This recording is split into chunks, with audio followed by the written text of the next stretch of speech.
आणि अत्याशिवाय प्रति पंढरपूर धानेले तलेकरांना जोर बोलले जे मसो प्रसाद कुमार मयंक राकेश भोर माने गाव. हा फेरा कोणी मारू नका.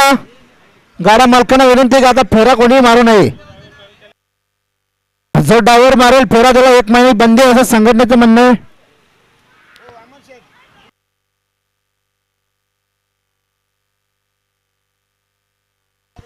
आता शर्तीत उजवी साहेब धन्यवाद. या नितीन शेठ पाटील वडपे भिवंडी आपले देखील सरचे स्वागत या ठिकाणी.